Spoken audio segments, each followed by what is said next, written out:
It's not motivation or willpower that gets you there. It's discipline. It's yeah. about saying no and being very strict with non-negotiables that you make for yourself. Your 10% target mindset. It's simple but powerful. Yeah. So somebody that doesn't know what that is or hasn't heard that before, what is it? But what was encouraging through your book and what you're talking about even now is that these things are skills that can be learned. My platform or my entire philosophy is to... Hi, I'm Steven Schongert, CEO of City Lifestyle. Today, my wife Moriah and I sat down with Jennifer Cohen. Jennifer is one of the most respected voices in the world of boldness and habits. Her TEDx talk, Habits and Hustle, is one of the top-rated shows out there. She's also a best-selling author and entrepreneur. Jennifer's signature framework is what she calls the 10% target mindset. We dive into that and much more. Jen, thank you for being here. Appreciate it. Thank you for having me, Steven. Yeah. This is a delight. Yeah. Nice to see you guys again. Again, yes. Yeah. We just got done working out. Yeah. I know. I can't even believe you didn't tell me you had that gym here. I know. I'm like working out at the hotel gym with like, you know, a bunch of like good thing. I don't even know what you call it, but your gym is amazing. Thank you. Thank you. Love your books. Love your podcast. You have some big people on there. Thank you. So the book really resonated with me, but you have a story about Keanu Reeves. Please tell us. Yes, I know. Everyone loves that story. Well, Keanu Reeves was kind of the beginning of the beginning for me, I guess you would say, right? Like it kind of, my platform or my entire philosophy is to be bold and ask for what you want because you never know. And he was kind of one of those things that kind of proved that point. When I was 18 years old, actually, I don't even know if I was, maybe I was like 17, 18 years old. I wanted to be a VJ for Much Music, which is the equivalent of MTV for the US people. I'm Canadian, as you guys know. And I knew that it was super competitive. And so I needed to make an audition tape or demo tape that was something that people would possibly watch. And so I figured, I mean, in my naivete, which is, by the way, one of my big, pillar points in my book, is that I thought, well, Keanu Reeves, he's a massive star. He just so happens to be in my hometown of Winnipeg doing a play because he always wanted to do Shakespeare. I mean, it would be I should get him to be on my demo tape because that's just something that every A-list actor would want to do. Be on some high school or first year college girls, demo tape. And so I really thought nothing of it. I thought, well, I'm going to go to where he is. I'm going to ask him because what's the worst that can happen? I already had that mentality. So I remember I was trying to get all my girlfriends to come with, like one friend to come with me to like go to the theater where he would be doing his play. And literally not one person wanted to go. Nobody wanted to go. I had to like bribe somebody. But I should also, I should also say that where I'm from, Winnipeg, Manitoba, it is one of the coldest places on the planet, literally. Like with the wind chill, it could be like minus 45, minus 50. Seriously? Terrible. Yeah, it's like Did they ever close school? Yeah, sometimes, but very rarely. And like Winnipeg is a place where you have to plug in your car. So like in the winter. So if you cannot just assume your car will start because of That's crazy. It's so cold. It's so cold. Yeah. So with that being said, Keanu was in Winnipeg in the winter, and so it was very difficult to get any human to come with me. So I went and I waited outside for 45 minutes, and I remember my toes got super frostbitten. I was like really, really it was horrible, but I was relentless and very, very determined. Yeah. And I waited for him for 45 minutes, and then at the time, I'm going to date myself here, but there was no social media. There was just Entertainment Tonight, like regular traditional media, all like waiting, clamoring to kind of get a picture of him because that was the era. And so I was just kind of like, okay, well, I'm frostbitten. I'm here anyway. So I kind of weaseled and kind of wiggled my way into the crowd of all the press and all the screaming girls and craziness. Like, keep in mind, he was massive. By the way, he's still massive. Oh, he still is. By the way, he's never lost his massiveness. Right. He's still so popular. Right. And I think he's on like John Wick 10 or something like that. Yeah, John Wick right? 5. Yeah, exactly. The guy's had a crazy career. Yeah. But at the time, he just finished. It was after Speed, and he became like a massive sex symbol. Yeah. And it was crazy. And Point Break was already done. Oh, Do you yeah. remember that? Yeah. Oh, yeah. And so all the girls, there was like thousands of girls there. And so I literally just, like I said, I wiggled my way through, like unbothered, and, you know, pushing my way through, and like I like was tugging at his jacket, and you could see him like trying to flail like away a little bit. It's like, and I just kept on going, and he's like, "Can you?" He's like, "I'll give you." And he looked at me, and like he was kind of like kind of like a little bit frustrated. Yeah. And he's like, "I'll get you an autograph in a second. Just give me a second." I'm like, I was autograph. Like I didn't even think That's this. what I I'm like, want. why would I want your autograph? Yeah, I don't like want that. it didn't even occur to me to have his autograph. And I'm like, why would I want your autograph? That's not going to do anything for me. I'm like, I actually need you to help me with a demo tape. And I was like, I went right into this whole thing. And he was so perplexed and confused. And I said, I need you to help me with this demo tape and blah, blah, blah, because you're going to be my ticket to getting the job I want. And no one's going to watch it if it's not someone like spectacular, or if it's not spectacular, there's so much competition. And I was like rambling. He's like, I don't even know what you're talking about. It's like, There's so much going on. Yeah, like, I don't even know what you're talking about or who you are. Just, you know, write down your number. We'll talk about it. I'm like, my number. And I started arguing with the guy. Yeah. And I'm like, my number, you're not going to call me. And back and forth. He's like, just write it down. And I had no pen or paper. So some girl gave me her lip liner, and I had a gum wrapper, and I wrote down my phone number. And I went back to school the next day and told all my friends and blah, blah, blah. Everyone laughed at me, and you know, days go by, and people are like, hey, did Keanu call you? And Was anyone impressed that you actually gave him your number? Nobody was impressed. No one was impressed. They thought I was completely naive. They thought I was completely just like out of your mind. I'm sure. Not even out. Like they thought like, wow, like what? She's so delusional. Okay. Like why would she even think that would even be an option or a possibility? Yep. That's what everyone thought, and they thought I was like completely crazy to waste my time. Yeah. And I just didn't like it. Like I said, it didn't even occur to me that it would not even be a possibility. But after days that went by and people making me feel like I was a little bit like out there and crazy, I kind of assumed, okay, fine, like it's not going to happen. Well, on day 4, I came home and my mom was like, oh, did you check your answering machine? Because at the time we had answering machines. And I'm like, well, okay, yeah, well, no. And I check, and of course, lo and behold, Keanu was on the machine. And my mother picked it up as the machine was picking up the phone. And he's like, he's like, oh, is Jennifer there? And my mother basically hung up on him because she was like, she didn't think it was real. Like, who's this man calling my, young girl? Yep.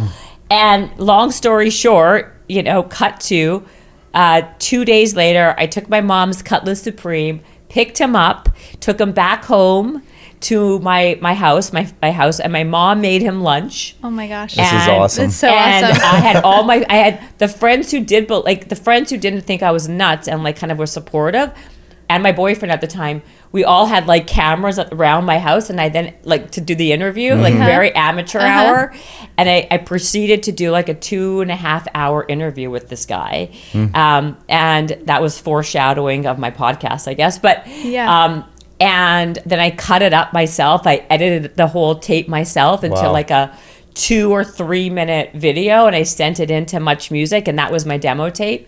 And well, the rest is history. So how old were you? I think I was like just turning 18. Well, it was answering machine, so yeah, that I was like really young. I was very, very young. We had the answering machine back in the day. Exactly, because that's what we had. We didn't have like what we have now. But there's no iPhone back then. No, it was like, or I remember Instagram. like caller ID came out, and you had like we star had caller 67 ID. and all that kind of stuff. Exactly. Yeah. There's this new We had thing. that. There's this new thing out right now called a tin can phone. I don't know if you've heard of it, but we got one for our girls. It's basically a landline, but it connects to Wi-Fi. And you can leave messages for your friends. Oh. So the girls, it's really cool because you like approve the numbers, and then their whole school is kind of jumped on board with it. So they can call their friends from school, but there's no screens. It's literally just like a landline, and you can leave messages. And my oldest was like, what's a voicemail? I was like, oh my gosh, how do you not know what a voicemail is? They have no idea. So I had I called my sister. I said, we're going to hang up. You're going to call us back. We're not going to answer, and you're going to leave us a voicemail so I can show Isla how to do a voicemail. But by the way, we do have voicemail right now. Yes. People just don't use it. They use voice notes now. Yeah, They they're all do. texting. They- Like they're younger all kids are all texting. texting. Yes. And nobody, like, the funny thing is, even when I pick up the phone to make a phone call, people Yep. are like, the phone rings and people are Yes, confused. yes. We Yeah. still have a voicemail, we just don't use the voicemail. When we're making a phone call, even like on my cell phone, I'll have to tell the girls, like, put it to your ear, like you talk like this. Really? Yeah, because we do a lot of speaker. I don't like Yeah, we do use speaker it, but we too, do a lot yeah. of speaker, and it's just And they kind have of funny. a watch, so it's on the. Yeah, well, so it's one like of them has a speaker. watch because we Yeah. don't do phones. Yeah, but- we Yeah. like what I did, because LA is very different than here, I'm sure, but some things are very similar. I don't want my kids having a phone, like Yep. a proper phone with Yep. Wi-Fi or social media. Right. Yeah. So I just have them, they have like a very old school, like Nokia type of phone. Yes. You know what I mean? Yes. Where there's no Wi-Fi. It's just, you can dial these numbers and then I can call you, and that is basically And that's where it it. begins. Yeah, and ends. totally. But the funny thing is, most of my kids' friends, like, I'm the one that's a dinosaur, and like I'm the one made to be, like, I'm made to be felt like I'm the one that's For sure. crazy, because the Yeah. parents are giving their kids phones at They like are. 11 Yeah. that have access to like YouTube and Yeah. all sorts of For stuff. sure. Which Yeah, is they're so getting crazy. access for the whole world Yeah. right there in Our- the It little is phone. Yeah. like Well, our 11-year-old, she's one of the only ones on her soccer team that does not. doesn't have a phone. Yeah, and a lot of She them, has most three. of them are She has, smartphones. she has yeah. 3 numbers programmed into her watch, and then she has limit to access. That's Yeah. that's Yeah. what my 11-year-old has the same situation, but on a phone. Yep. Yeah. But a watch is better; they don't lose them. But I don't know. I Yeah. looked into the watch. I got the Yeah. phone, Mm-hmm. but I know that like They do the same thing. Yeah, But yeah, the just same minimal. thing. Yeah, just But- way to get a contact. But still, like, I still can't believe that parents are okay, yeah. like, just to give their kids at that age, Yeah. like, free reign like that. I've had talked with my And friends. I think people want to get a hold of their kids, but Well, then it's they don't know, convenience, and for they're sure. not It's thinking. convenience. They might be not thinking about it and not thinking about Yeah. the ramifications I or don't something know. like There's that. Yeah. so much data now and Yeah. research on how social media and just overall like screen time affects a kid. I Yep. mean, by the way, it affects adults, never It mind does. a kid. So It does. Yes.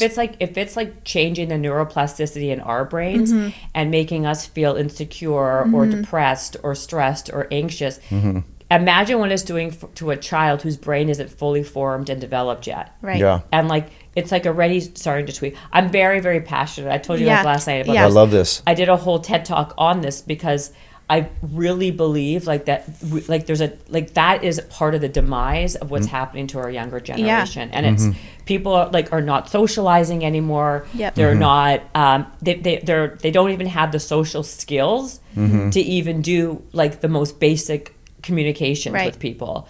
And why would we as a parent make that even worse by implementing that at such a young age? Yeah. Like keep You're the right. kids off of, I think if you can do it until 16, Yep.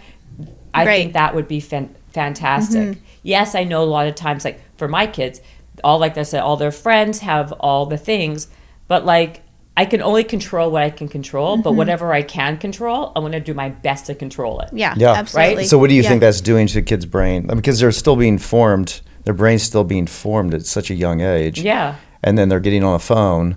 What do I and- think it's doing? Yeah. I can tell you what it's Yeah. doing.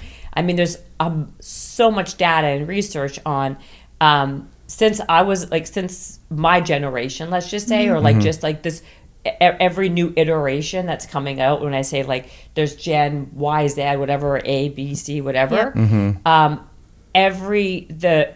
people's depression has skyrocketed, suicide has skyrocketed, anxiety, just insecurities overall, like self-efficacy, like you're constantly comparing yourself to other people, which I think is probably one of the worst things that put you down a spiral Yeah. Yeah. of all the other problems. Right. Because and even if which really bothers me, because people are only posting or putting on social media their highlight reels, right? Like it's not like It's not their reality. life 24 Right, hours a day, right. right? Like they're filtering their pictures, they're curating what they want you to see. And then even if we do psychologically know that that's happening, we're still a victim to not realizing that in the moment. Right. So then we feel like our lives aren't as good. We're not as pretty. We're not as rich. We're not as we're not as whatever it is, successful. And I'm just talking about like when you're even an older child, right? Yeah. So that's happening. And so that puts you down a bad thing. But having your brain focused so much on a screen takes you away from real life, where you're not, like I said, I don't think you're even capable of having real relationships. That's why, even dating is down, marriage is down, like all the things are, everything that's happening is, I think, one of the major reasons is because of social media and the obsession with it. And like I said, I'm on social media all the time. That's like part of my job in life. Yeah. And if it's screwing up my brain, how is it not going to screw up a child's brain? Right. And so, there's all these countries and places that are trying to implement these laws where now they're trying to take phones out of schools.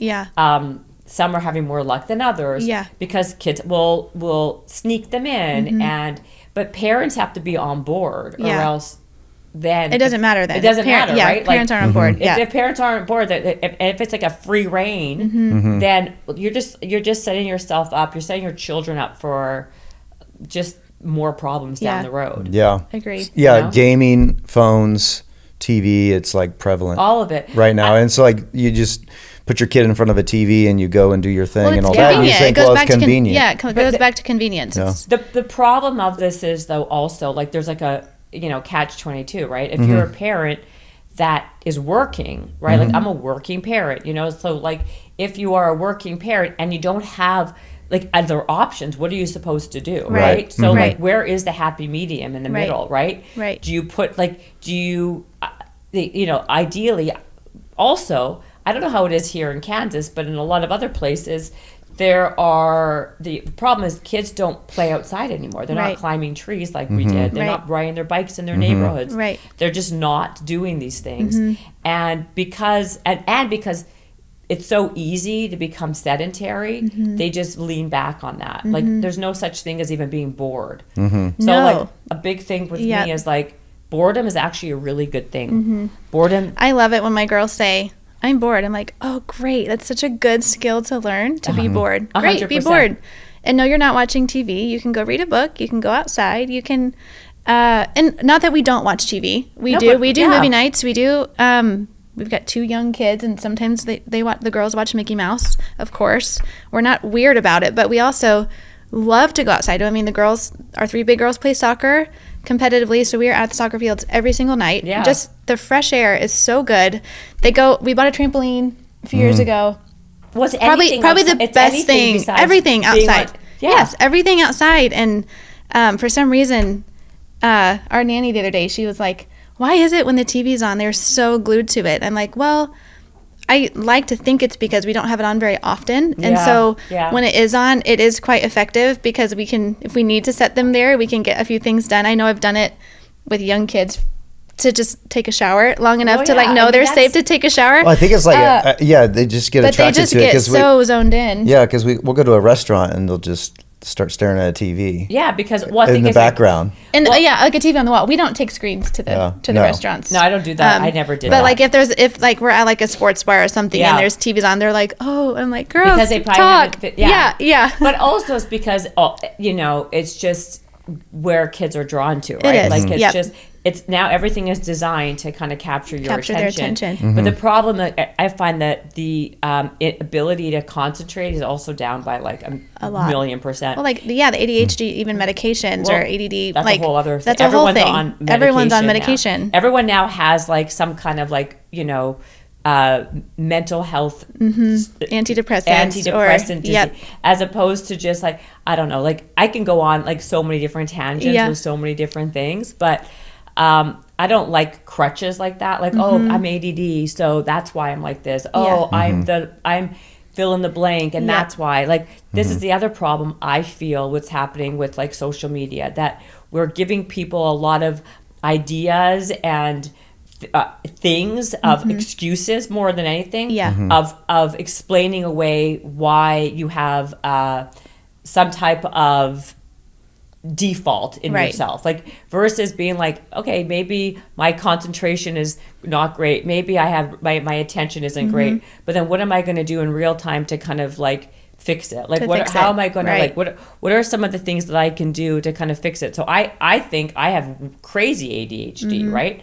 But that's why I exercise so much, because it like allows me to like get way more focused and way more productive, because it basically it brings everything more together, right? Like also if you exert a lot of energy, that's how you're able to, like if you use energy, you're able to apply energy. Right. That's the way I look at it. Yeah. And so figure out other ways to like to kind of ail your issue versus just putting yourself on meds. Right. You know? Yeah, I mean, if I don't work out in the morning, I can totally feel a difference. I have to work out. You're a little first crazy when thing. you don't work out. Oh, no, me too. And it's just like I feel out of it. Yeah. So especially sluggish. Yeah, and I'm way stronger in the afternoon. Yep. But I do the workouts in the morning because I feel way better throughout the day. Well, I find when I work out in the morning, the rest of my day I am 10x to 100x more productive, right? 100%. More efficient, Yes. more focused. 100%. When I don't, I'm sluggish. I have brain fog. I'm just not as energetic. Sharp, like as sharp. Yep. Like if I know I have to do something that's important, no matter what time I would have to work, I reverse engineer. So if I know I got to do something, like for example, if I have to do something at 7:30 in the morning, then I'm like, it doesn't matter if I have to wake up at 5:20 or 5 o'clock or 4:30. I'm going to get that workout in, because I won't be as good. I won't show up for what I need to show up for as well without that. Yeah. And you can say, oh, well, sleep's just as important. Yeah, sleep's important. Then go to bed earlier. Or if I had to be honest, I would have to that workout overrides your sleep. Yeah. I feel the same. For what you need to get accomplished the next day. So why do you think that is? Because it's exactly what happens with me. I have more brain fog when I don't work out. And it's just like, I don't know, it just takes me a while to get going. I think it activates, well, remember when you're endorphins? Yeah. I think it activates your serotonin. I mean, this is like, I think it activates your serotonin. I think energy begets energy. Like, you know, something in motion stays in, it's like inertia. You know, something in motion stays in motion. So even with when you're injured, I'm going to give you an analogy. You know, when they say, oh, if you have a bad back, when you have a bad back or you hurt your back, the anecdote or whatever, not antidote, the like antidote or whatever that word is, antidote, isn't to lie in bed longer, right? It's to walk around, right? Like I applied the same type of methodology to activity, energy, productivity. If you need to be productive, you got to start being productive. Right. And also I think when you do hard things and you accomplish hard things, even when you don't want to, it tweaks your brain to feel much more you feel way more capable and competent to do the next thing.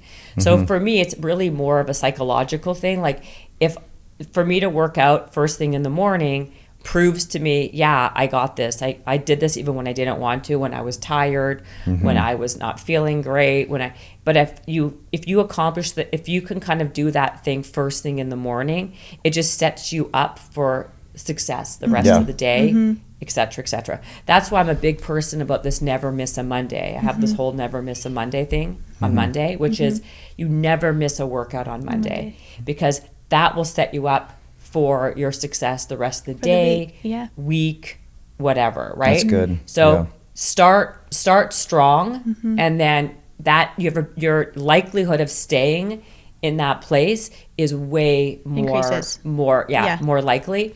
That's why also when you work out first thing, for me, when I work out first thing in the morning, I'm much more likely to make better food decisions, right? Because if I'm starting strong and I did something good for myself and good for my body, I want to maintain that. Right. I'm not going to work out and do all that hard work first thing in the morning when I wasn't feeling well and was tired, and then go have like pancakes and like a milkshake. The chances of me doing that are much less, right? Yeah. So like stack the deck for you to win as much as you possibly can. And that's that's my entire methodology in life. Like, how do I stack the deck so I can win more than I lose. And right, so that's what it is. It's consistency over time and accumulation. It's like, it's not about doing the most every single time, but it's about accumulating these wins so you can actually be successful.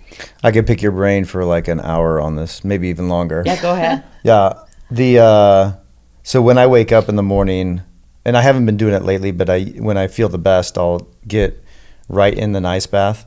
Oh, I like, I know. They're the worst. They're the worst. So I don't do it. It hasn't really done much for me for muscle soreness, but for alertness and waking up and getting going, and like I'll be able to last longer in the workout. We have one in our basement. My intensity will be able to last longer. So you go ice bath, then workout. Then I go workout. Okay, that's interesting. Most people do the opposite. I know, right? Yeah.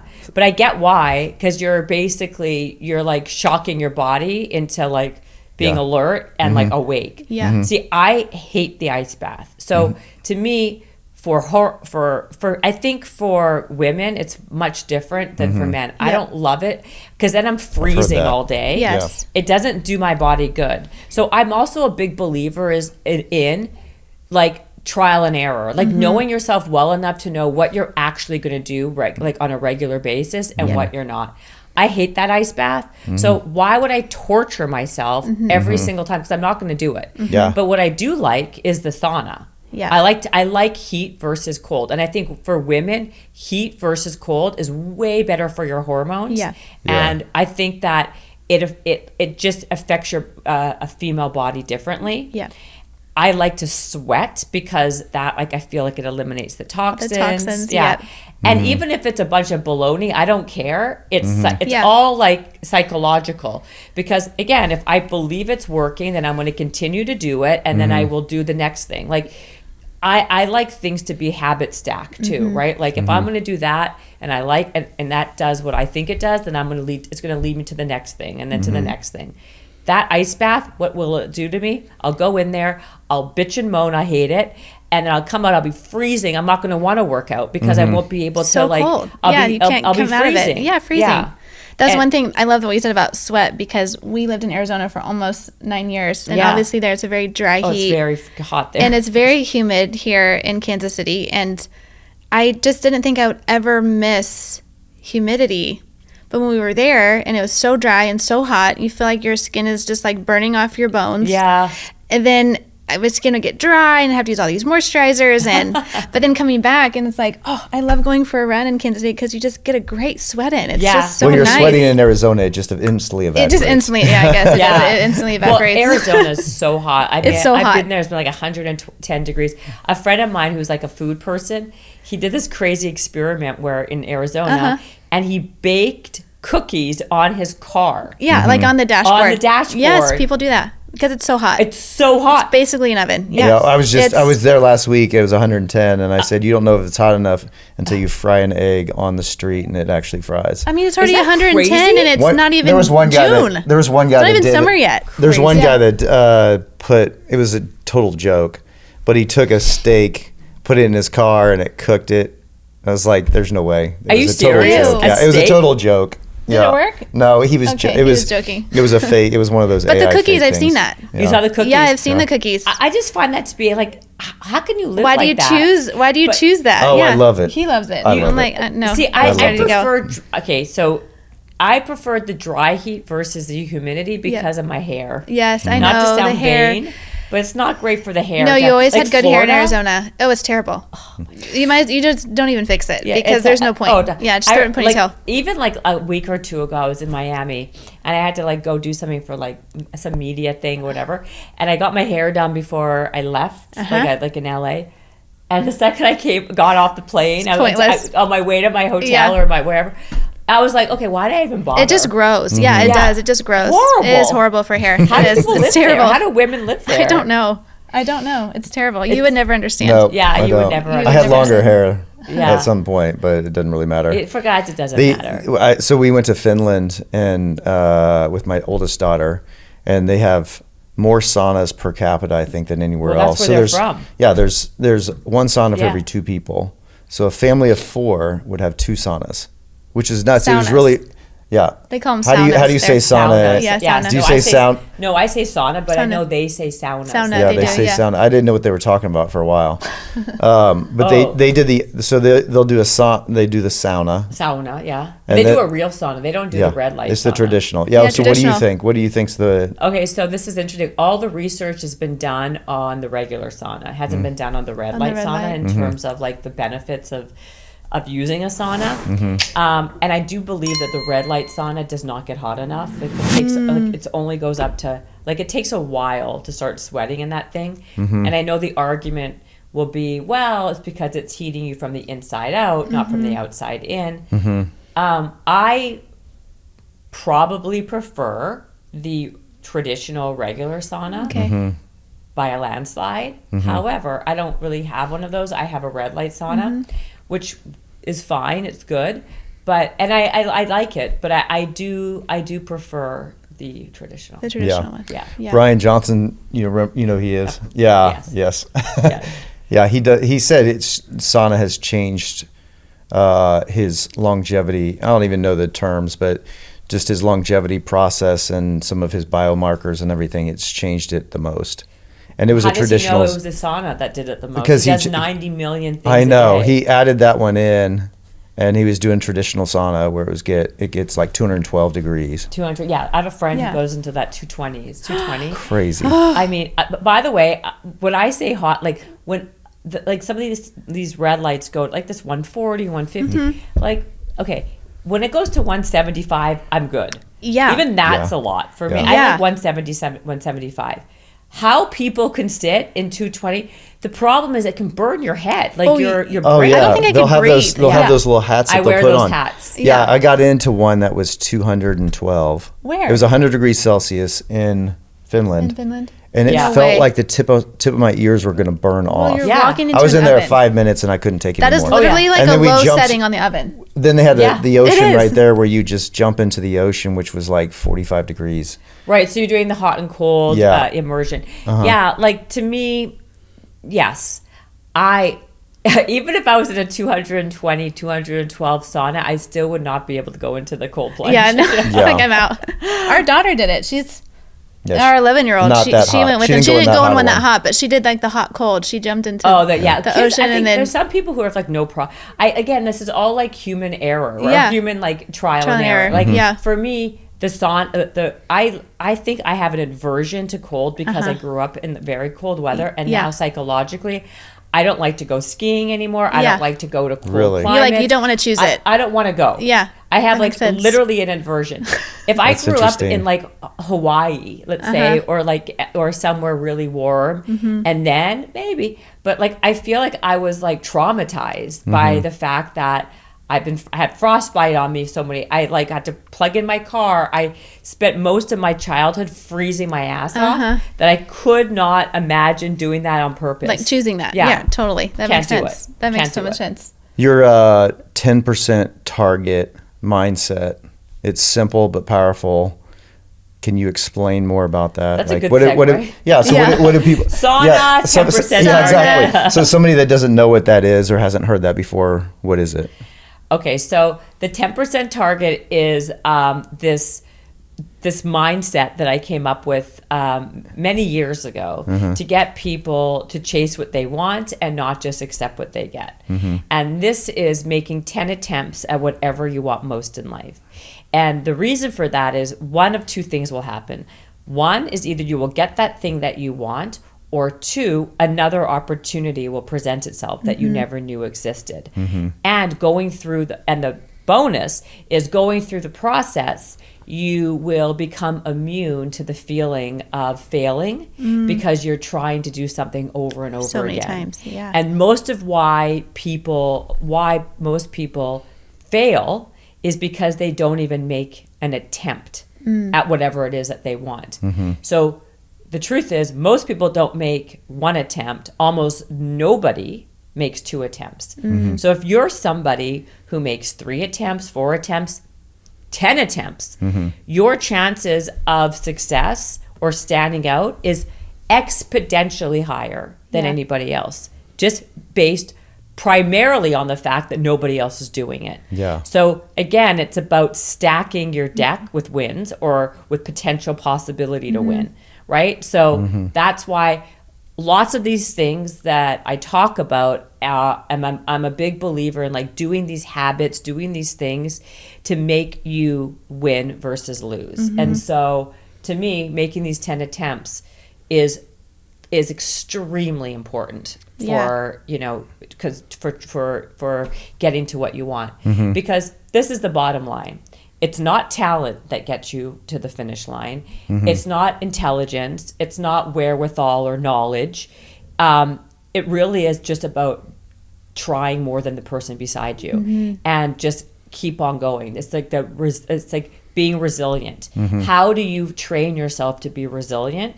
Is practice. Everything in life is just, you know, practice over and over and over again. You want to be good at piano, you practice. If you want to be good at jiu-jitsu, you practice. If you want to be good at being bold, you practice. And, you know, that's what I'm a big believer in it. Just, you have to keep on making these attempts, practicing to become and get to the 10,000 hours, whatever you want to do. It's not even the 10,000 hours. It's about, you don't need 10,000 hours. You just need to train your brain to think that what's in front of you, you don't just acquiesce to what's in front of you because it's in front of you, or just because it's there doesn't mean like you should accept good enough. You should be going for what it is exactly you want. Last night you said something to me, Moriah. You're like, you know, when I get a meal that I don't really like, or it's the food's cold when it should be hot, or hot when it should be cold, you know, I'll just eat it because I don't want to complain. It's hard for me. It is. It's like, very it's hard for me. you. It is. Yes. But my whole thing is, you're like my prime audience because I want to change that way of thinking because so many people just kind of accept what's in front of them as opposed to going after and chasing or asking for what they actually want. Right. So then they accept a life that's like mediocre versus getting a life that is excellent. Right. And it's really within the control of the person. Yes. Right? Because nobody else can give you the life that you want. Only you have the power to go after it. To go get it. I was listening to your book actually on the way to a soccer tournament. Like I said, big soccer family. Yes. I was listening on the way to Wichita for my daughters. And it was such a good book for me. I've actually told several of my friends about it. I was like, you've got to listen to Bigger, Better, Bolder. It's such a great book, or read it. I was driving, so I'd listen to it. But we had this really, it was funny because it brought to my attention, you know, we learn so much through our kids. And it brought to my attention this very small, simple example, but exactly of what you're talking about. And our third born, Luella, she's 8. She was probably 7 at the time. She had set a goal for getting 10 juggles. So that's like just keeping the ball in the air 10 times, like soccer juggles. And I mean, when you're 7, it's hard to even get 2 in a row. You know, like they do all these things at practices. And by the 9 to 7, I can't do it. Yeah, it's so hard. I mean, it's so hard. So she went on this. She was not super consistent, but they would do juggling at practice, and she might get up to 3. And then, I mean, it took probably a year. The goal was 10, and she got 9 like several times. Yeah. And she'd get so frustrated, and she'd get so bummed out. And then she like wouldn't touch the ball or juggle for several weeks, but then she would pick it up again. And then I got it on video, but there was one night she decided to start juggling, and it was during like the halftime of one of her sister's games. And she hit 19. So she went from 9 to 19. And all the parents saw it. I was videoing. We just went crazy. And it was such an exciting moment. And I feel like I was intentional and pulled her aside. And I was like, Luella, look at what hard work does. Like, you kept trying. And she had to try more than 10 times. But it was like, you kept trying, and you kept doing it, and you kept doing it. And now I think her highest is 37. And now, and what's cool is that now, we were actually walking past her coach. He was coaching one of his younger teams. And he said, hey, Luella, get over here. And he pulled her over, and he said, hey, show these girls how you juggle. And what's cool, and I told her, I said, Luella, hard work not only helps you reach your goals, but it also puts you in a position of teaching and being someone that others can look up to, because it's like you're saying, not many people are willing to do it enough times to really be successful. And so with reading your book and the timing of it was just really cool and a cool moment, not only learning myself, but now trying to help the girls recognize, what hard work does. Yeah. And also, I think it's like with weight loss too, right? Yeah. Like people are doing the same thing over and over again. They're not seeing any results. Yeah. And then one day you look in the mirror, you're like, oh, wait, I look totally different. Yeah. It's like you don't see the hard work that you've actually put in right away. Right. And then one day you look and you're like, oh, wait, this is what's happening. Yeah. Like, so I think it's about it's like retraining and reframing in your brain what reality is, right? Like if you have that mindset of I'm going to keep on trying, I'm going to keep on practicing, like the juggling or weight loss, fat loss, whatever it is, and you stay with something long enough, results will show up. Yeah. You just can't give up. Yeah. Right? Like people are like, well, why? I hate working out. And when is it going to become a habit? When am I going to, well, I don't know. It's different for everybody. Right. But it's about doing it over and over again enough where it becomes weird if you don't do it. Right. Yeah. I did a few years ago. I found, it was after having, I think our fourth girly, I found a macro coach. And I started working with her, and she taught me so much, not just about nutrition, but just mindset. Yeah. And also discipline. I think I've realized, probably even recently, how hard discipline is for people. Because you don't see results necessarily right away, and it takes time, and it takes doing it again and showing up again. Well, everything is discipline. Everything's discipline, but I feel like it's hard for people. Yeah. Well, discipline is like it's not motivation or willpower that gets you there. It's discipline. It's discipline. It's about saying no and being very strict with non-negotiables that you make for yourself. Yeah. I think non-negotiables are very, very important. And I think that you have to rely on discipline. Yeah. You cannot rely on motivation that's very fleeting, willpower, very fleeting. Yeah. So how does someone build discipline though? Right? That's always the big question. Right. And how, I'm going to say the same answer I say with everything else. You need to practice it. Right. I mean, you got to practice it. Right. It's a skill. Yeah. And the more you do it, the better you get at it. Yeah. It's a muscle. Like it's like anything else. You get stronger the more you use it. Yeah. Right. Like if you don't constantly use your brain and you just focus on AI and focus on social media, guess what? Your brain withers away. Right. Stops working. Right. Stops working. Right. Right. Yeah. If you read and you practice your own email writing and all these other things, guess what? Your brain will continually, flourish. Yeah. Right? That's why when people to make sure you don't get Alzheimer's or dementia, they say do the crossword puzzles and you should be doing, bracket sports for hand-eye coordination. If with everything in life, if you don't use it, you lose it. Yeah. That's good. It's good. It's really good. Yeah. I read a book from Craig Rochelle, and he had this thing on neural pathways and talking about that and just doing the same things over and over again. But I loved his analogy, which is kind of funny and weird, but he talked about this dog that he had, and there was like this rope that he had on the dog, which I don't know why he had a rope on the dog, but whatever.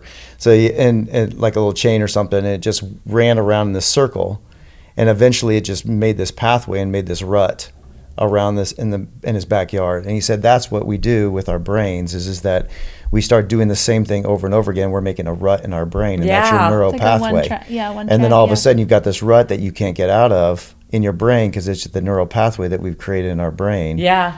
And now we're just stuck. We're stuck. That's such a great analogy. I love that because it's so true. Yeah. And then we just get used to, so that's why to get out of that comfort zone is very important. But again, it comes down to, so in this book, did he explain how you start changing that rut? He started talking that self-talk is it has a lot to do with that. So we start getting in that rut, and then we just talk ourselves into staying in that rut. And so what are your thoughts on self-talk? I think self-talk is really important. Yeah. But I think only if it leads to like action, right? You can talk yourself in and out of anything. Your mind, I think your mind is your best tool. It can either destroy you or it could enhance you, and it can make you a superstar or make you a total loser. That's just the bottom line, right? You like your brain is your most powerful weapon possible. The thing is, though, the problem I see is people can self-talk, but if they don't actually believe what they are saying to themselves, it will actually do the opposite effect. And there's been tons of data to prove that. So if I'm in the mirror and kept on saying to myself, I'm so strong and beautiful, but I actually don't believe I'm very strong. I think I'm weak, and I think I'm really ugly. Me saying it over and over again isn't going to do a damn thing for me. Right. So what am I going to do in action to actually get my brain to believe what my body says, right? Right. So that to me is where like the rubber meets the road, right? So you can self-talk yourself into, but then you need to prove it to yourself. And that becomes like, what are you doing to prove it to yourself? If you say, how did someone become confident? They have to like do hard things. They have to like follow through. Like a lot of times it's based on, if I say something to you like, oh, I'm going to call you tomorrow. And I don't call you tomorrow, right? I'm like, oh, it sounds like a small little minuscule thing, right? But it's a little piece of proof that I'm unable and not capable of keeping my word, which then like kind of like chips away at my confidence. If I keep on doing that over and over and over again with all these small little things, it's very accumulative, and then I'm going to have a really low self-esteem and my confidence will be shot. Right. But if I keep on saying, I'm going to call you tomorrow, and even though I don't want to call you, but I said I would, I call you. Okay, so I kept my word. I have belief in in myself. I have a belief in doing what I say and saying what I do. Really big, really important. Doing those things really, really help with someone's self-esteem. So therefore, if you're now talking yourself into all these positive affirmations, chances are hopefully your chances of actually believing yourself is probably much better. That's good. So you're saying the small little things, just always daily. Small. It's the devil's in life. It's always the devil's in the details. It's not these big gargantuan over wins. It's like these little things, these micro wins that make the biggest difference in life, right? With everything, right? It's not like it's not like if you, for example, you're fit because it's not because you just started 3 months ago doing CrossFit and you're doing all those crazy, like, what do you call those power-ups that you're showing me? The butterfly pull-ups. Whatever those things are. Those are terrible. People have opinions about that. Right, but that's not why you're fit, because you did it 3 months. Like, the truth of the matter is, like, I could have been doing something. I started 25 years ago doing my little, arm weights and my incline walking and doing that over and over and over again. Over time, the accumulation of me becoming stronger and stronger and fitter will be much more effective than you just doing your things for the last 2 months. Right? It's about accumulation over time. It's about doing things over and over again. With the consistency, not the intensity. Because probably chances are, which have already happened, if someone just started doing those muscle ups, right? They're going to hurt themselves, and they're going to pull out they're going to tear their shoulder. They're going to have a major injury, and then they're going to be out for 3 months. Right. Versus if they just started with like maybe doing like a little baby pull up with an assisted pull up, and then they worked up to like maybe having like a negative or whatever the point. My point is like, chances are not only are you going to get into the habit more, you're going to be more consistent, you're going to do it for a longer duration of time. It will help you over time much more. Right. Something I really think that was inspiring for me, who tends to be a people pleaser and hard for me to be bold, it's hard for me, but what was encouraging through your book and what you're talking about even now is that these things are skills that can be learned. Everything, these are things that are learned. It's the small things. It's sending your food back when it's actually not hot enough. Yes. Or when your steak is undercooked and I like it a little more cooked. I know you send it back. But I do think personality probably plays into it sometimes a little bit too. Whereas like Steven tends to be bold. He doesn't have a hard time being bold, and I do tend to have a hard time being bold. And so I learn from him all the time, just watching him. And he's built this incredible business, and he's been super successful, and it's taken some tenacity. And then, you know, I sometimes feel, I'm like, I just do the kids, but there's so much. It's such an important job, and I'm learning as I get older, just that these skills, as I'm learning, can really be something that I grow in and do better in. I think that there's a couple things. The first thing is I'm going to say, being bold is way more difficult for women than it is for men, because it's much more of a masculine trait than a female trait, or it's been like kind of characterized, or kind of the PR around it is like women should be more submissive. Women should not, like, you know, they should just be like mind their, you know, their manners, and not like, you know, ask for, you know, be too pushy, because with women it comes out as being aggressive or pushy. Men, it's more assertive and more like, you know, in control. So there's all these euphemisms, negative and positive towards. But like you can, I believe that women, just as men, could be you should be just as bold.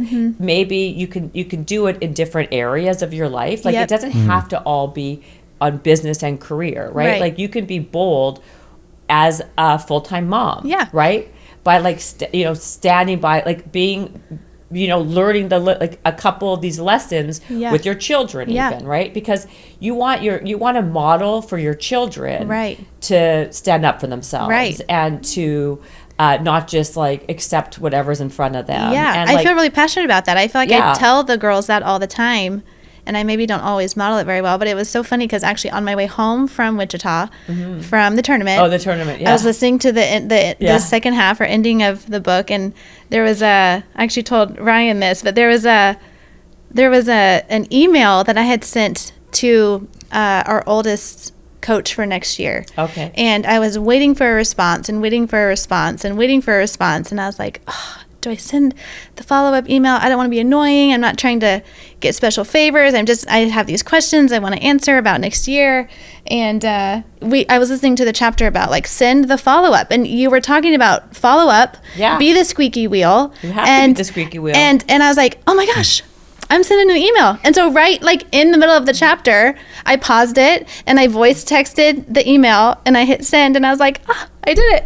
And didn't that give you like a sense of like, weren't you proud of yourself that I you was did it? so proud of myself. It sounds so ridiculous, and I almost get embarrassed about how much of a win feels like such a win, but you say it's the small little things. It is the small things. But and I did how it. happy you are that you did it. Yeah, and he responded with the answers I needed, and I was like, okay, now I know. It's great. See? So, you know, otherwise, you never know. It was great. Anyways, and also, you see how happy you are talking about it right now? Yeah. So this is very important, because what you just did, I mean, it's minuscule to you, but it's not. Yeah. Because there's a ripple effect to that, right? Because if you did it once and you did that email that one time when you were kind of like apprehensive, but you did it, the chances of you doing it again now increases. Are much better, right? Yeah. And you will take that, and then you will use that for other things in your life, right? That maybe aren't the email, but you'll. It's like it's memory, right? Yeah. Retention. Like, okay, you know what? I did it with that email. Maybe I can be bold and ask for this thing now. Well, I asked myself the question, which you talk about in your book too, which I think was a pretty pivotal question you started asking yourself early. But like, what's the worst that can happen? What's the worst that can happen? What's the worst that can happen? You say that all the time. You said it, and I was like, oh my gosh, what's the worst that can happen? I'm going to do it. I'm going to send it anyways. And by the way, I did the same thing to coming to Kansas, right? Yeah. I'm like, well, what's the worst that can happen? I'm meeting new people, like everything in my life. Yeah. And people should think of this as with their life is like, think of like this is a reframe. Like there's a difference between self-talk and reframe. I always try to reframe things for the positive, right? For success, right? So it's like, what's the worst that can happen? Yeah. I go to Kansas City where I'm like, it's like a 3-hour flight, whatever. And like, whatever, I'll meet great people. Like, you know, people are like, people like overthink every possible thing. Yeah. to the place where it's analysis paralysis, right? Right. Like, Yep. why would I go? Why would I go on a plane? It's going to take out time from this. But what if you do go? What if Yeah. you meet some great people? What if a great opportunity happens there? What if on the plane you meet your Prince Charming or your whatever? Right. Like you never know. But Yep. I promised you one thing: staying at home watching Netflix, you're going to meet nothing and do nothing. Right. Right. So Yeah. you have to be the CEO of your own life. Yep. And So good. Right. Oh my So good. gosh. And I believe, like, I'm very opportunistic in the most positive way. If I want things good to happen to me, I gotta put myself in different situations or in situations where possibility can happen. Yeah. Right? Right. I've never been to Kansas. I never, like, who knows who you guys are? You guys can become my biggest friends and my best friends in my whole life. Or Yeah. who knows? We could work on a major project together. Right. I could, like, I meet someone in the hotel that I'm staying in. Like, Yeah. my biggest wins in life have always come from the places that I've least expected, and Yeah. the places and people that you think are going to be where your panacea are never the right never work out. Never work out, You know, yeah. like, do you know how many multi-billionaires I've met through my podcast or through walks of life in my life that I thought were like, oh, this is going to be my big chance. This is going to be my big win. Nah, never happened that way. Yeah. Usually a total dud. It never worked out. Okay. The places that worked out the best for me were like I said, in places and people I never would have thought. So like you got to go into situations with wide eyes, open eyes, and open to possibility. Yeah. Everything in life is a possibility. Everything in life is an opportunity if you have the right mindset. Yeah. That question was everything. It was awesome. And I love to. So we have sales training when we start magazines, and so we have this mindset that we tell everybody. And I do a lot of it's- that. It's the Muhammad Ali mindset. Yeah. It's like, who is the greatest boxer of all time? Muhammad Ali, who told us that. He told us that. Yes. Yeah, he told us. He said he was the greatest boxer of all Yeah. time. And so you believe it. And By the way, that's my line. I don't know if that's in that book. I've talked about this before. Really? Okay. Because I do a lot of sales training. Because with my first TED Talk, the Yep. bold one, Uh-huh. that the 10% target, Yep. all that, it went crazy viral, and so many sales teams called me, corporate like Fortune 500, Right. and to Cohen and be like, you got to teach our sales teams about, asking for what you want and chasing what you want and that 10% target, because, asking 10 times, blah, blah, blah. Right. And I use that line all the time. It's like, Yeah. I mean, if you believe it, but really believe it, Yeah. and the chances of other people believing you Yeah. are that much better. Because in life, it's all about what you believe, not what other people believe. Right. Yeah. The people who win are the people who believe in themselves so much that they keep on going and keep on trying. Like in no way would think about, like, I use myself as an example. I'm from a small town in Winnipeg, in Canada, where I didn't come from money. I didn't come from anything. Everything I have is because I was relentless and I worked really, really hard and I believed in myself. That's the key. I'm like, if that Yutz can do it, why can't I? That's how I think. Like, the only difference between him and me is self-belief, because I 100%. meet all these people. That's so good. I meet Yeah. all of these people So now. good. And Yeah. in my podcast, in life, in the circles I'm in, and 99% of the time I think to myself, I'm smarter than that person, or like, Amazing. that person got that. That person has $10 billion. How the hell did that happen? And it only increases my belief in myself once I keep on getting reminded. Yeah. So anyone listening to this, if there's 5 listeners, 500, whatever, never count yourself out because you think that you aren't as rich, capable, talented, whatever. It has nothing to do with it, because the people who are, they're no great shakes. I promise you. Yeah. Yeah. I Yeah, I promise. mean, true. yeah, and Yeah. I started the magazine in 2009 Yeah. when all the magazines were going down. Yeah, there And you I go. never Not to mention you came from painting. I came from construction. Yeah, construction. and, Right. and so I knew Exactly. nothing about the business, and so it was naivety. Yeah. It's one of your principles. It's One of my principles. And so it's what I didn't know. I didn't go to college. And you did it all and- just grit. Yeah. Yeah. And so it's just grit, and I just said, okay, they did it. I can do it. And by the way, now we have a bigger magazine company than Vogue. Vogue and Vanity Fair, which is Yeah. cool. Yeah, it's awesome. I love And it. we just didn't know what we didn't know, and that was the great thing about it. But That- it was the confidence. I knew I could do it. I knew I wouldn't fail. And when I talked to advertisers in 2009, they're like, what are you starting a magazine for? Don't you know what's going on with the economy?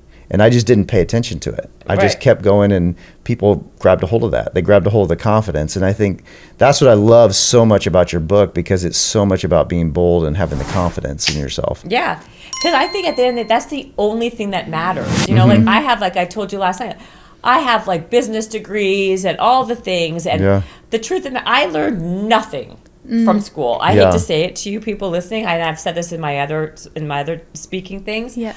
I mean, I learned everything from practical life, street smarts, and grit, and making attempts. Like, you know what I mean? Throwing a lot of stuff at the wall, and hopefully something sticks. And if it doesn't, well, okay, I'm going to go this way. You know, like I'll pivot.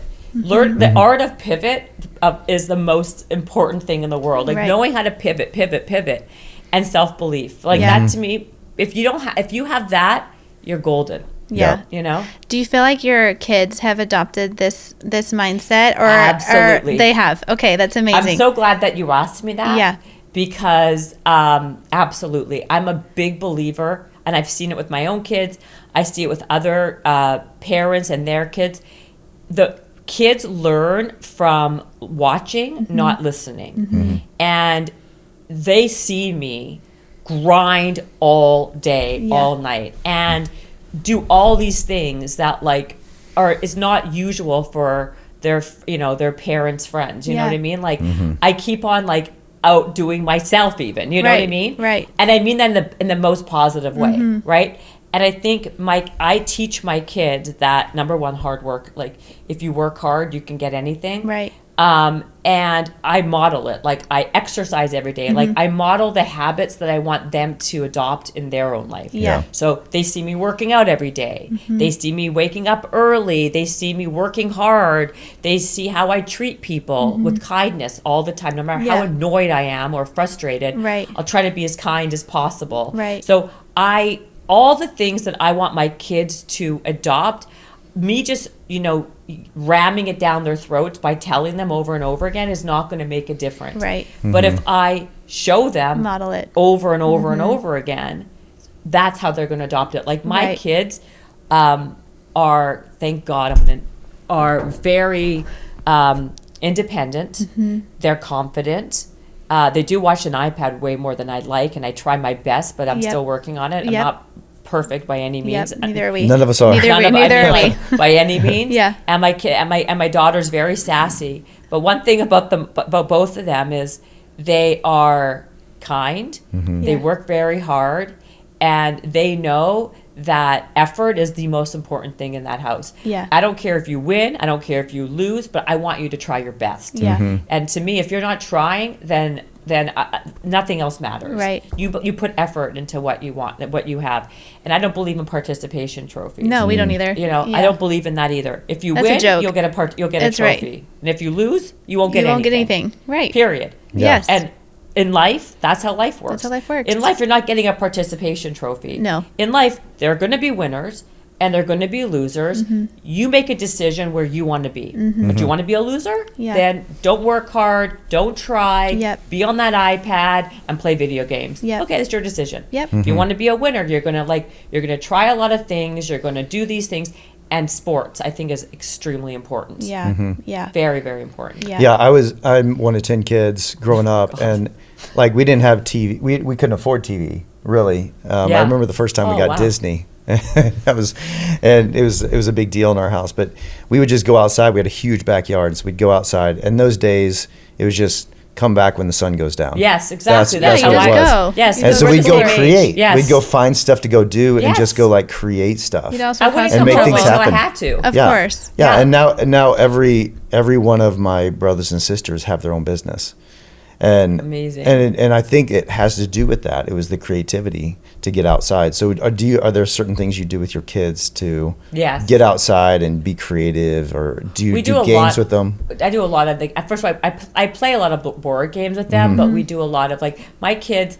We have like the trampolines and the pool for my kids. I want them to be outside as much as possible. Yeah. But like I said, and a bike ride with the kids, everything, like all the same things that I try to do as a kid, right? like I said, it's a tug of war sometimes because they want to be on that iPad as much as I try to kind of get them off of it. So I find that like the more but they like to go camping, they like to go skiing, they like to do, although I hate skiing. Yeah. Yeah, we found that. Yeah. The Water cold. skiing. Maybe water skiing. maybe water exactly. skiing. Or the beach. I mean, I try to do. I try my best to do all those things, and my kids play soccer, basketball. Yeah. My little one's a dancer, and she does all the other things as well. You know, like I said, it's a different time. We didn't have that same pull to the iPad as these kids do.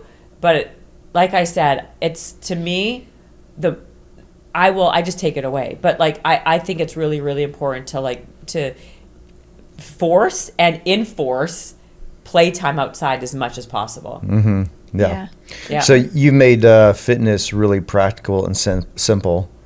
Try. Yeah. So what's the balance of fitness and healthy eating, and how much should each one focus on? I mean, like because people are busy nowadays and they may not have time for fitness, or there may be some convenient thing to just go grab a sandwich or something somewhere. But don't make yourself crazy. I think this is the thing. I think people are majoring in the minors, right? They're worrying about all these like things that don't do a damn thing when they should be worrying, like they should be focusing on just, you know, using common sense. Yeah. Unfortunately, common sense isn't that common anymore. It's true. You know, unfortunately. I'm like, if you move your body every day, you know, and if you eat 80% of the time good, then you can like enjoy yourself 20%. But again, I'm not into like, oh, you have to do keto, oh, you have to do paleo, or you got to do this. Use your brain. Okay? Like, focus on things that are not processed, and you'll be good to go. Like, you know, eat your proteins, eat your vegetables, eat your fruit.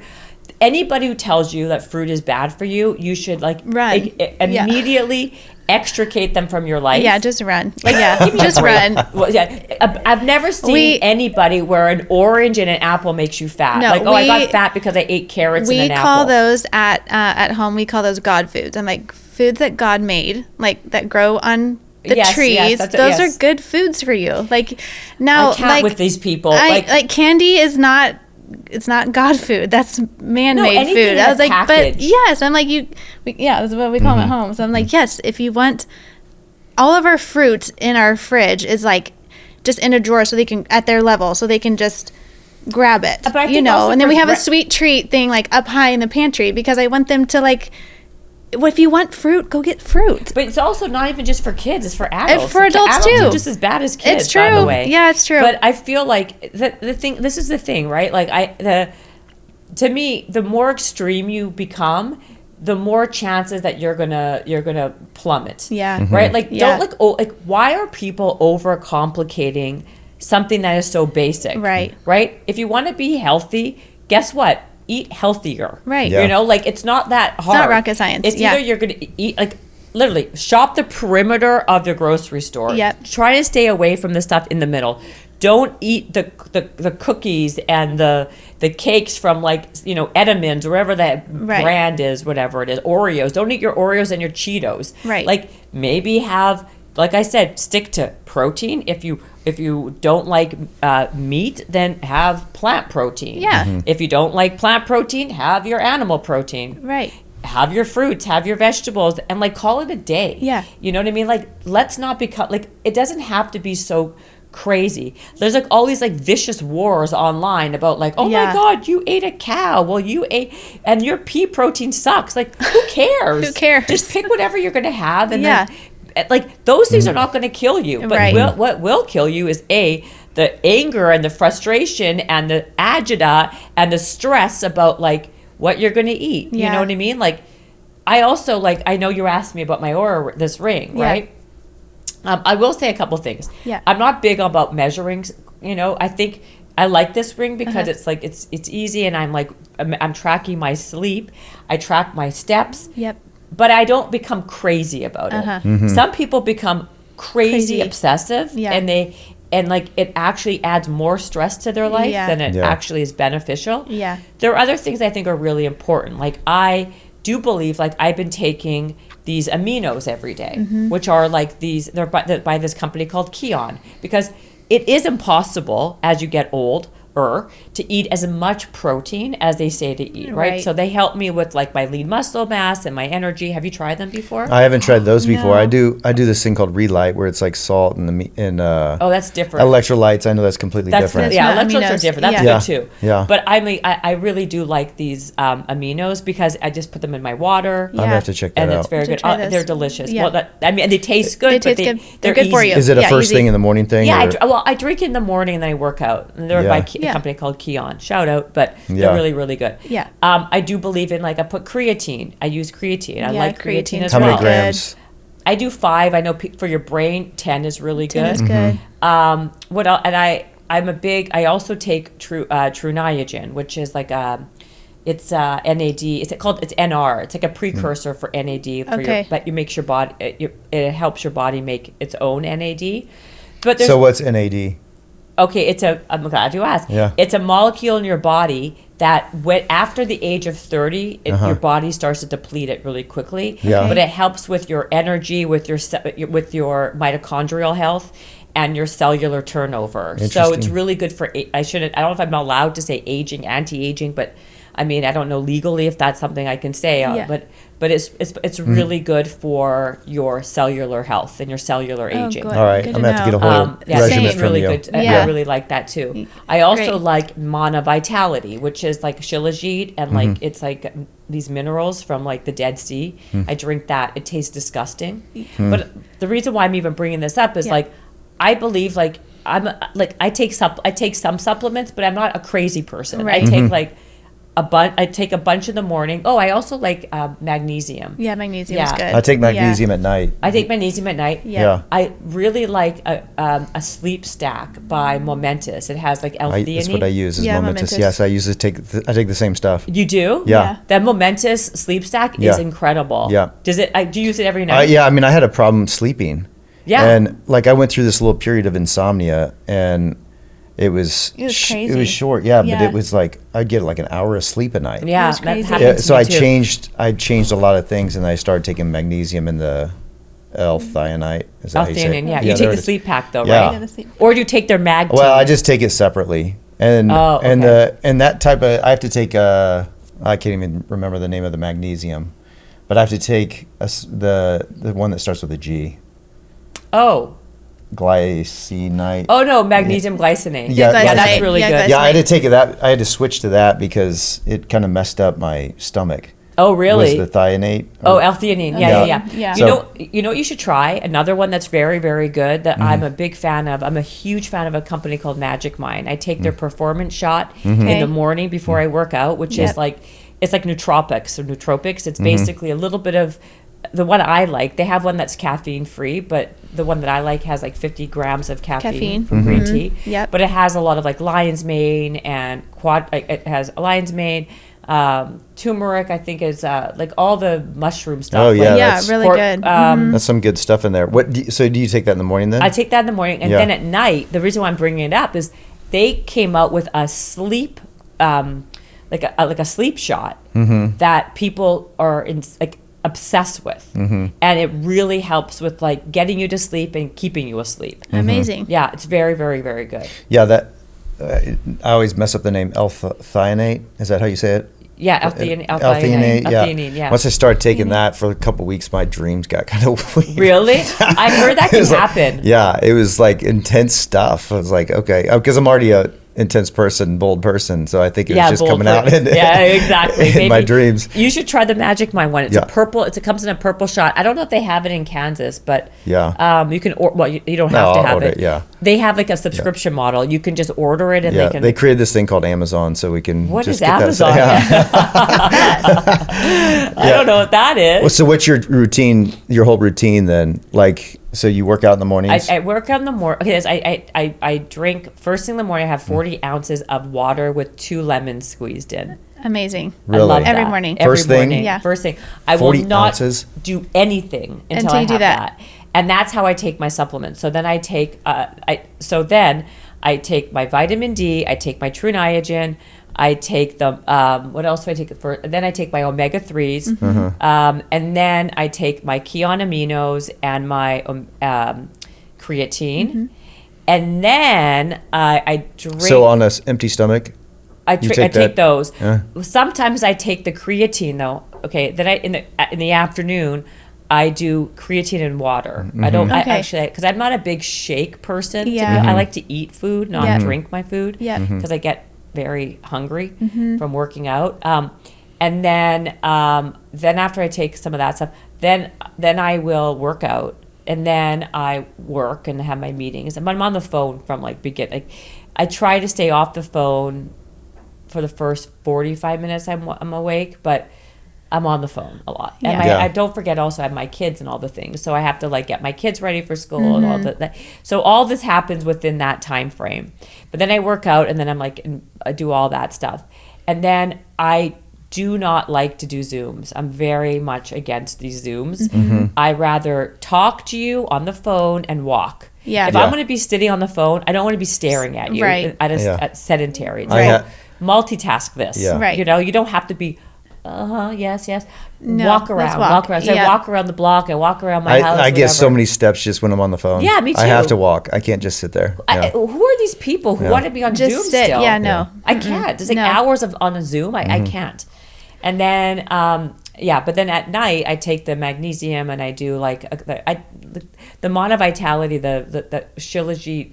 It tastes so bad, but it's so good for you. Yeah. I take that at some point during the day too. The worse something tastes, the better it is for you. It is, probably, exactly. Yeah. It's super pure. It's so hard for me. Yeah, but it's so good for your immune system. It's great for hormones. Is it's it good like for everything. is it like gritty? Is it No, not thick? at all. It's a liquid. It's a straight liquid. It's a straight liquid. It's like a little. It comes in a little sachet kind of thing. Yeah. And then you put it into water, and it's very good for it's just a very. I hold my quality. nose and drink it like that. Oh, it's not that bad. By the way, don't kill me. It's not that bad. It's just it's not. I do weird with drinks. It's not like a lemonade, but you can add it to lemonade. Okay. But what I like about it, it's very good for the immune system. It's really good for your overall. I find it's good for your hormone levels. It's good for just energy, and it's pure. Yeah, it's good. It's pure. Yeah, you can get past it. I just like it. Yeah. I mean, I tell my girls all the time, you don't have to love it. If it's good for you, you need to eat it. So I mean, I'll take my own advice. Yeah. Exactly. But I'm not a crazy person when it comes to a bazillion things. I do think like I said, there's certain things like what I just said, or vitamin D and the omegas. Those are fundamental. Yeah, for sure. What about sunlight? I mean, listen, thankfully I live in California, so there's a lot of sunlight. Love the sunshine. So I do that, but not, do I wake up in the morning and go like this for 10 minutes? Like they say, no. Do I do grounding where I go and walk on my grass? Not really. Yeah. But do I go outside and try to get some fresh air? Obviously. I mean, that's yes, I do all those things too. Yeah.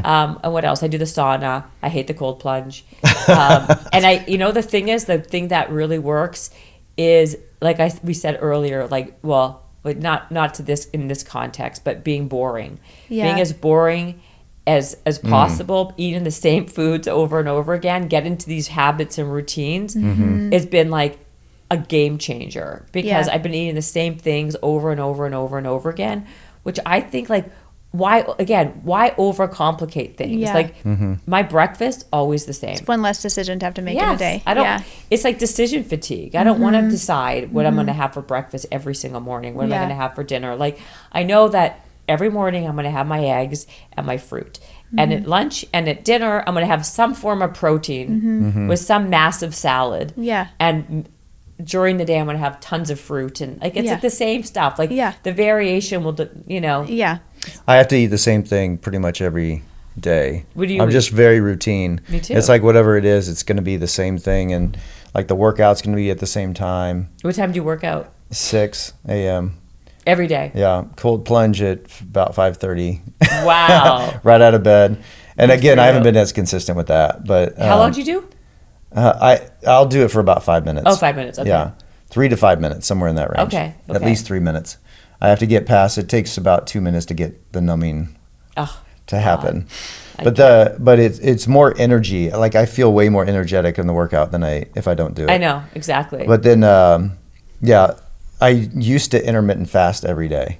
Oh, really? And it was, for health-wise, it was Great one for of the you? better things I had done. Really? I don't do it a lot. Well, I do it about 3-4 days a week now. Like if I'm lifting heavy in the morning or something like that, then I'll eat afterwards. Oh, really? But if we're doing more cardio stuff or whatever, then I'll intermittent fast. Okay, so I've noticed that intermittent fasting is much better for men. Yeah, I was Mhm. gonna say I've heard that that. than women. Yeah. Don't like it for women. Yeah, I agree. Yeah. I don't agree. like it for women. I think that it's, I also think if you have disordered eating, terrible for you. Yeah. Yeah. Personally, that's my opinion. I've had a million experts come on and fight me on this constantly. Oh, Yeah. well, your body gets into autophagy when you're fasting and blah, blah. Okay, good. Cool. Good for you. Yeah. Not for me. Yeah. Okay? Like, Yeah. Yeah. not a fan. It's been good though for certain things, but then I found out that it was just not, I wasn't gaining muscle and recovery. I was sore for longer periods Really? of time. So now when I start if I lift, then eating right after is really important Do you know what I love? for me. Have you heard of Prolon? That's another good one.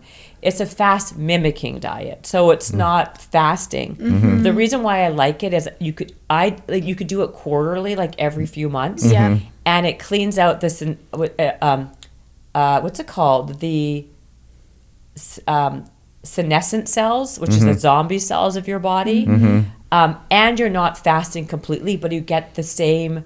You get the effects of fasting without actually fasting, and the way it's it's number one. It's the most scientifically backed fasting program on the market. They spent not just lots of money, lots of hours and clinical studies and trials on looking at it. And if you do it once every 4 months, it literally cleans out all those zombie cells. Oh, that's amazing. Really? And it's only 5 days long. Yeah, that's And amazing. it is, so many doctors are like putting their patients on it. Like That's they've been doing, interesting. and it's been around for ages. It's Yeah. not something Yeah, that just it's happened not new. yesterday. Yeah. No. But the reason why I prefer it is because I'm not a faster. I hate fasting. But for 5 days, it gives you a program, and it's like you have the soups and the crackers and the this. Yep. I can do it for 5 days. Yeah. Other than that, I mean, it's like that to me is a way better option than doing like intermittent fasting Yeah. and like Yeah. and like overall fasting, because I'm just not going to do it. It was hard for me to get out of it because I'm a creature of habit. Me too. Yeah. It's just routine. If I get on it, then it's hard for me to Totally stop agree. it. And so it took a while to get off the intermittent fasting. Do you feel so much better now that you did? I mean, You liked intermittent fasting. I feel liked it, but I feel better Yeah. throughout the day now. I have more energy. You do? Yeah. But the intermittent fasting really helped with bloating. Oh, for Yeah. sure. For and, sure. And just other different health things. Yeah. Are you doing, what kind of cleanses? You don't cleanse? No. I cleanse in terms of like I take showers, but like Yeah. I don't like I don't A take, clean like, person. I don't believe in those cleanses. I think they're all a bunch of nonsense. Like Yeah. juice cleanses, like your liver cleanses. Have you heard of the master cleanse? Of course. Yeah, it was the Yes. big. It was a big one It's back a big in the one day. back then. Of course, these are. I all, did it. I did for like 21 days. You did? Yeah. And I mean, I lost like 25 pounds. right, but Yeah. I bet you gained it right back. Of course Yeah. you do. Because that's my point. Like this is all such. Because it was more for like, yeah, This is what I'm talking about Yeah. majoring in the minors. yeah. I So just what, you're tried gonna- stuff out. If yeah. you're gonna start doing that, okay, of course you're gonna lose. You don't eat. Yeah. You're gonna Right. lose you're gonna lose all that weight. But guess what? The second you start eating again, you're gonna gain all all that comes weight back. back. Yeah. Like that's why do things that are sustainable and lifestyle based, not just like gimmicky and fad. Like to me, I'm not I never have been a fad person, a gimmick person. Like give me the basics, the raw basics, the foundational fundamentals, I'm good. Yeah. That's what works. Yeah. But people want to know about a magic potion, a magic pill, a cleanse, a detox. I mean, it's all money making Yeah. garbage. Yeah. Like if you see it on TikTok, it doesn't make it real. Just Right. because someone tells you, some fitness influencer tells you that their matcha and their detox is the way to go, Yeah. maybe you should be a little more discerning. Yeah. You know, that's just my opinion. Yeah, that's good. That's what my Whoop Watch has done for me is like I don't Yeah. look at the science or the data because there's tons of data. Yeah. And some people get into that, but it's more about the routine. Like if Yeah. I'm in, and again, my routine is boring. It's the same thing over and over Me too. again. Boring it's pretty works, much, baby. It's pretty much the same thing for lunch and everything. And so it's, but that's what I've seen is just the consistency of it. And when I get out of that consistently, I've been traveling a lot the last 3 weeks, and I'm getting out of my routine, and I can see that. 100%. And my sleep scores are worse and all that. And so it's like that routine. That's what helps me is with the routine side of it. By the way, that's why I track my steps. Yeah. And then this sleep thing is because of my own routine. It's not about like, I mean, I agree. I think boring works the best. It always has. Don't chase a fad. Don't chase a gimmick. You'll just be disappointed long term. Yeah. You know, that's just my personal opinion. So routines obviously can be boring. Boring and doing works. them, boring works. Boring is the best. And you've interviewed a ton of successful people. What are some habits that are boring that they do that make them successful and fulfilled? Is there something that you've seen like as a common thread? I'll tell you what a lot of people tell me they do that's boring, that works for them, but I cannot seem to even wrap my head around, is most of them say they meditate. Which to me, I'm like, I'm so bored I fall asleep. That's the problem. Yeah. But that's one of the habits I hear people say a lot. I don't know necessarily if they're just saying it because it sounds good, because it's popular and like in vogue right now. Meditate, but that's one. Another really big habit is, quite honestly, the ones that I just did actually a TED Talk on this, and it hasn't been released yet, but I'm going to tell you, is I bet you can guess. Can you guess? The habit? I'm going to tell you. I'm going to say make your bed. Make your bed's a big one, but that's not the one I was going to say. Is exercise. Exercise. Yes. Exercise is the number one habit. Why didn't we guess that? I know we should have. I mean, given who you have sitting here. Yes. Come on. Exercise is the number one habit to kind of correlate with success in life. But not just success in business, but in personal, professional, emotional, everything. Because of what it teaches you. So it's not just exercise, but it's the discipline it teaches you. So you asked me earlier, how does someone get better disciplined, right? Like, how do they train for discipline? They start exercising. Because it trains your brain to do something even when you don't want to. It also teaches you patience. It teaches you, it gives you confidence. It gives you the discipline. It also, there's so many life lessons that are embedded into exercise that it's like the number one habit for if you want to be successful. I love that. Yeah, that's great. All right, so last question, and we've learned a lot about you. We know a lot in your books. Yes. What are 3 things nobody knows about you? That nobody knows about me? Well, I love French fries. Extra crispy. That's extra crispy. It's extra crispy. What are your favorite French fries?